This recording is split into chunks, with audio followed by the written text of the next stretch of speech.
Hello friends, welcome to Vidya education 2.0। स्वागत है आप सभी का विद्या एजुकेशन 2.0 पे। आज हम लोग क्लास 10th का ज्योग्राफी का फर्स्ट लेसन जिसका नाम है संसाधन और विकास, उसका पार्ट 6 करने वाले हैं। अगर आप पार्ट 1 से लेकर पार्ट 5 तक अगर आप अभी तक नहीं देखे हैं वीडियो, तो उसका लिंक डिस्क्रिप्शन में दे दिया गया है, आप वहाँ से जाकर वीडियो देख लीजिएगा। पार्ट 5 में हम लोग पढ़े थे, खनिज संसाधन पूरा समाप्त कर लिए थे कि खनिज संसाधन है क्या, वो पूरा चैप्टर हम लोग समाप्त कर लिए थे। आज हम लोग स्टार्ट करेंगे शक्ति या ऊर्जा संसाधन से। तो आइए बिना देर किए हम लोग क्लास स्टार्ट करते हैं। कहता है कि शक्ति संसाधन या फिर ऊर्जा संसाधन क्या है। कहता है कि मानव सदियों से अपने विभिन्न क्रियाकलाप को करने हेतु यानी विभिन्न क्रियाकलाप को करने के लिए शक्ति, जैव एवं अजैव रूपों का भी प्रयोग करता आ रहा है। आगे कहता है कोयला, पेट्रोलियम, प्राकृतिक गैस, जल विद्युत एवं आणविक ऊर्जा स्रोत का वाणिज्यिक ऊर्जा स्रोत भी कहा जाता है। यानी कहता है कि कोयला, पेट्रोलियम, प्राकृतिक गैस, जल विद्युत एवं आणविक ऊर्जा स्रोत का ही क्या कहा जाता है, वाणिज्यिक ऊर्जा स्रोत कहा जाता है। ये सभी ऊर्जा स्रोत को क्या कहा जाता है, वाणिज्यिक ऊर्जा स्रोत कहा जाता है। आगे कहता है कि शक्ति संसाधन के प्रकार, शक्ति संसाधन के क्या प्रकार, तो ध्यान दीजिएगा शक्ति संसाधन का प्रकार।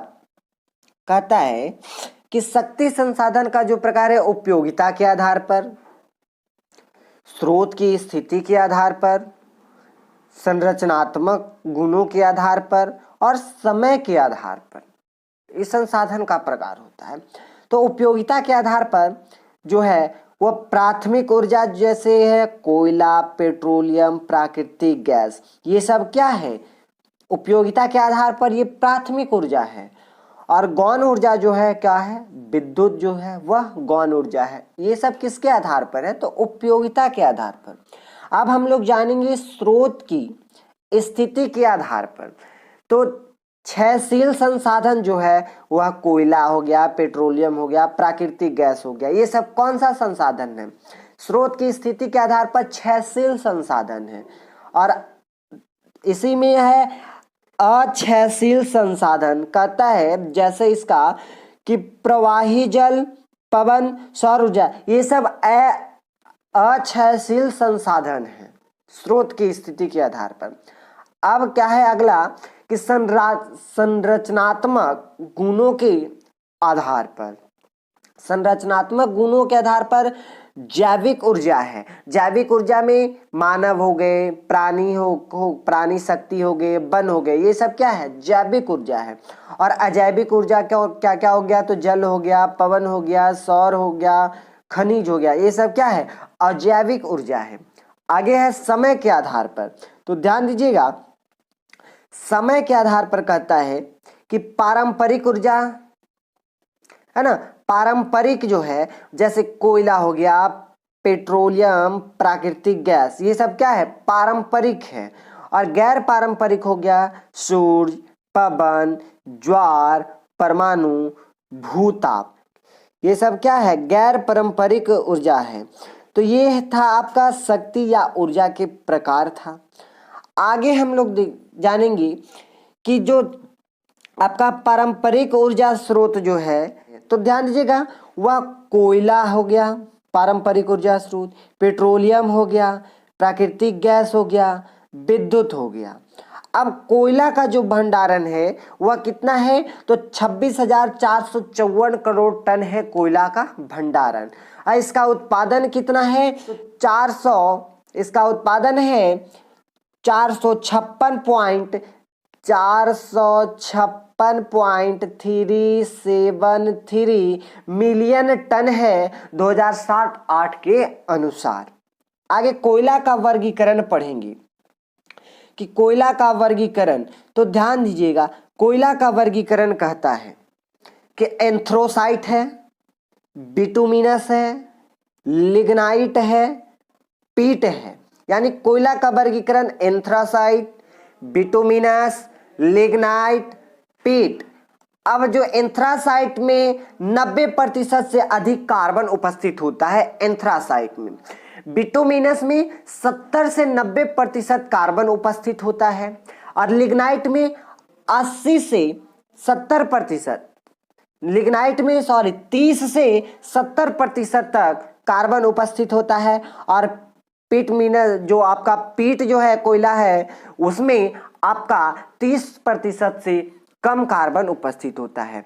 आपका कोयला का वर्गीकरण एंथ्रासाइट, बिटुमिनस, लिग्नाइट और पीट कोयला, जिसमें एंथ्रासाइट में 90% से अधिक कार्बन उपस्थित होता है, बिटुमिनस में 70 से 90% कार्बन उपस्थित होता है, लिग्नाइट में 30 से 70% कार्बन उपस्थित होता है और पीट कोयला में 30% से कम कार्बन उपस्थित होता है। आगे हम लोग देखेंगे कोयला के वितरण एवं उत्पादक राज्य। तो प्रमुख क्षेत्र में ध्यान दीजिएगा, कहता है गोंडवाना क्षेत्र जो है जिसमें दामोदर घाटी, सोन घाटी, महानदी घाटी, वर्धा दामोदर घाटी, ये सब क्या है, कोयला का वितरण उत्पादक राज्य है। फिर आगे है कौन सा क्षेत्र, तो टर्शियरी क्षेत्र। टर्शियरी क्षेत्र में आपका असम हो गया, अरुणाचल प्रदेश हो गया, मेघालय हो गया, नागालैंड हो गया, ये टर्शियरी क्षेत्र में कोयला का वितरण या उत्पादन है।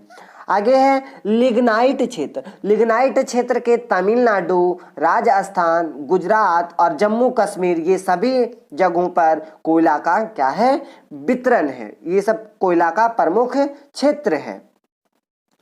आगे कहता है कि प्रमुख खनन, ध्यान दीजिएगा,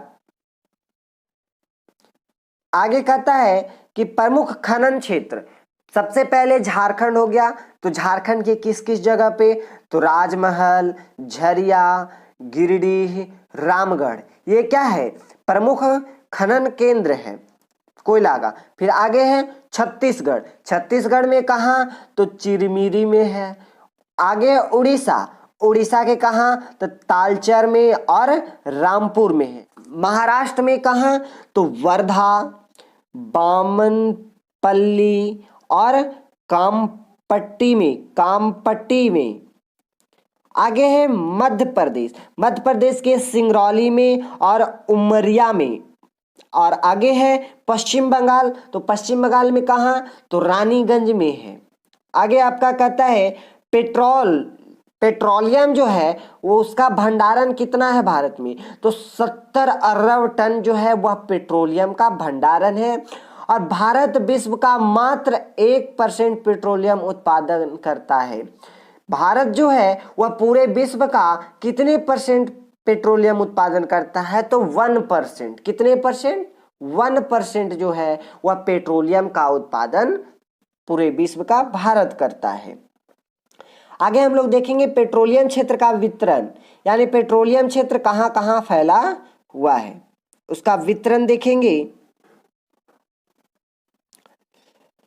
कहता है कि पेट्रोलियम क्षेत्र का जो वितरण है वह उत्तरी पूर्वी प्रदेश में, गुजरात में है, मुंबई हाई में है और पूर्वी तट प्रदेश में है और कहाँ है, तो बाड़मेर बेसिन में है। कहाँ है, बेसिन में है। तो ध्यान दीजिएगा, आपका कहता है कि उत्तरी पूर्वी प्रदेश में कहाँ, तो असम घाटी, दिग्बोई और नहर कटिया में है। अरुणाचल प्रदेश, नागालैंड। गुजरात में कहाँ, तो अंकलेश्वर और कहाँ, तो कलोल और नवगांव में। कहाँ है, गुजरात में कहाँ, तो गुजरात में है अंकलेश्वर, कलोल, नवगांव में है। आगे है मुंबई, तो मुंबई के तट से 176 किमी यानी 176 किलोमीटर तक अरब सागर में स्थित है आपका पेट्रोलियम। आगे है पूर्वी तट प्रदेश, कृष्णा, गोदावरी, कावेरी नदियों के बेसिन तक फैला हुआ है। कृष्णा, गोदावरी और कावेरी नदियों के बेसिन तक पूर्वी तट प्रदेश में पेट्रोलियम फैला हुआ है। आगे है बाड़मेर बेसिन में, तो इसका है आपका राजस्थान में है।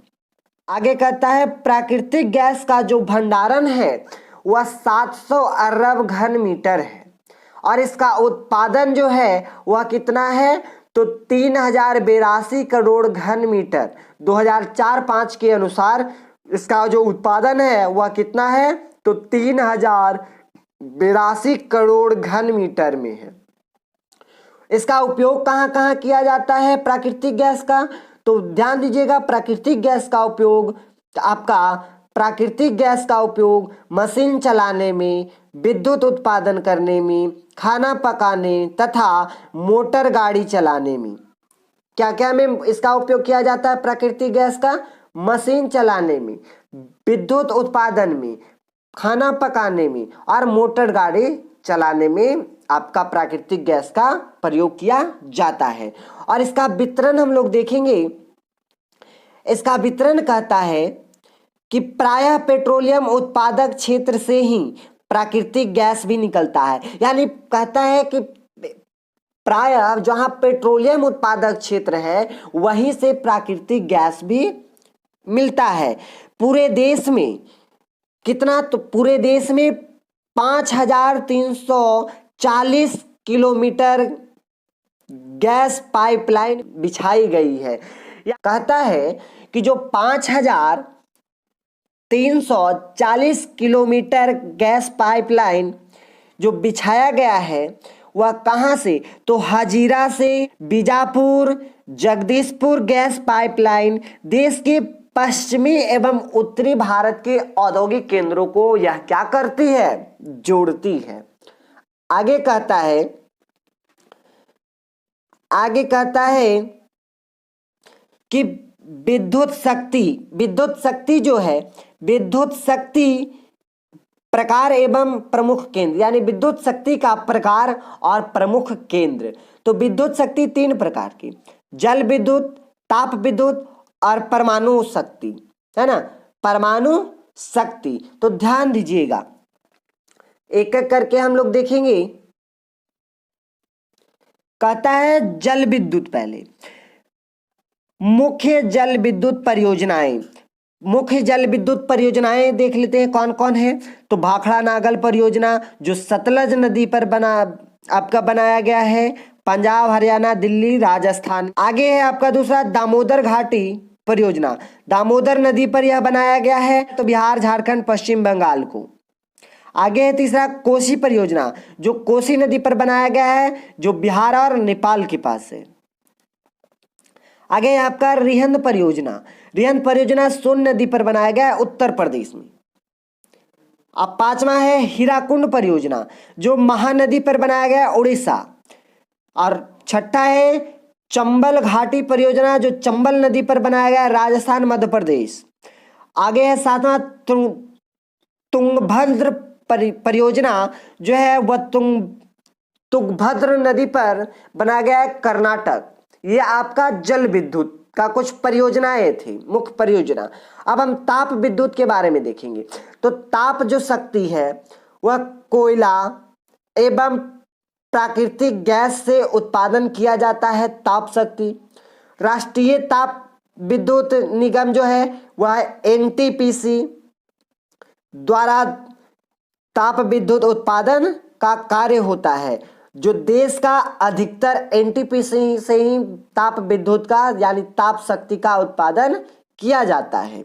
आगे हम लोग पढ़ेंगे किसके बारे में, तो आगे हम लोग पढ़ेंगे परमाणु शक्ति। तो कहता है कि परमाणु विखंडन विधि से परमाणु शक्ति का निर्माण किया जाता है, यानी परमाणु विखंडन करके ही परमाणु शक्ति का निर्माण किया जाता है।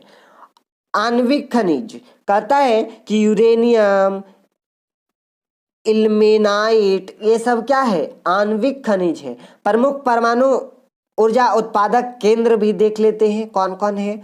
तो प्रमुख जो आपका परमाणु ऊर्जा उत्पादक केंद्र जो है वह तारापुर है, जो आपका महाराष्ट्र में है। यह एशिया का सबसे बड़ा एवं भारत का पहला परमाणु ऊर्जा उत्पादक केंद्र है। जो तारापुर जो है परमाणु ऊर्जा उत्पादक केंद्र वह महाराष्ट्र में है और यह एशिया का सबसे बड़ा एवं भारत का पहला परमाणु ऊर्जा उत्पादक केंद्र है तारापुर, जो कि महाराष्ट्र में है। दूसरा आपका है राणा प्रताप सागर, जो कि आपका राजस्थान में है। तीसरा है कल्पक्कम, जो आपका तमिलनाडु में है। और चौथा है नरौरा, जो आपका उत्तर प्रदेश में है। और पांचवा कहाँ है परमाणु ऊर्जा उत्पादक केंद्र, तो ककरापारा में है, आपका गुजरात में स्थित है। और आपका छठा है कैगा में, कर्नाटक में। और आपका लास्ट जो सतमा है कुंडनकुलम में है, जो आपका तमिलनाडु में है। कहाँ है? तो तमिलनाडु में है। ये आपका था प्रमुख ऊर्जा उत्पादक केंद्र था। कहाँ कहाँ? तो 7 जगहों पर। एक तारापुर था जो आपका महाराष्ट्र में है और यह एशिया का सबसे बड़ा और भारत का पहला परमाणु ऊर्जा उत्पादक केंद्र था। दूसरा था आपका कौन? तो राणा प्रताप सागर था, जो आपका राजस्थान में था। और तीसरा क्या था? तो कल्पक्कम था, जो आपका तमिलनाडु में था। चौथा नरौरा था, उत्तर प्रदेश में। ककरपारा जो था वह गुजरात में। कैगा था कर्नाटक में। और कुंडलकुलम था जो तमिलनाडु में था। कुंडलकुलम जो था वह कहाँ था? तमिलनाडु में।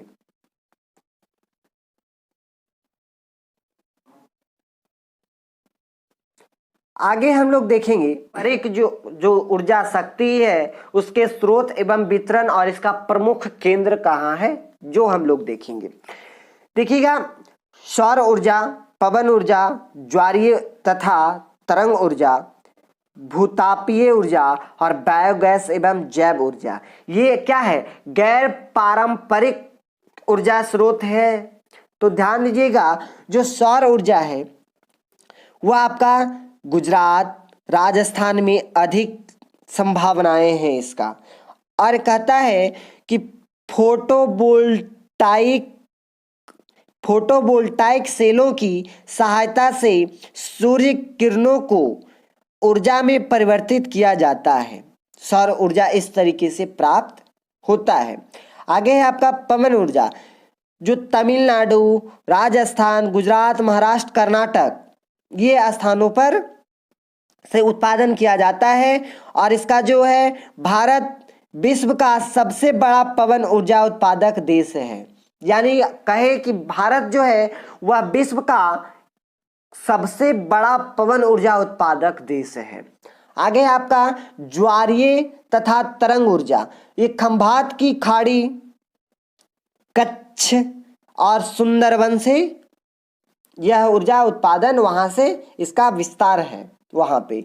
आगे है भूतापीय ऊर्जा, जो हिमाचल प्रदेश, मणिकरण और लद्दाख में, कहा तो पुगा घाटी में है। आगे है आपका बायोगैस एवं जैव ऊर्जा।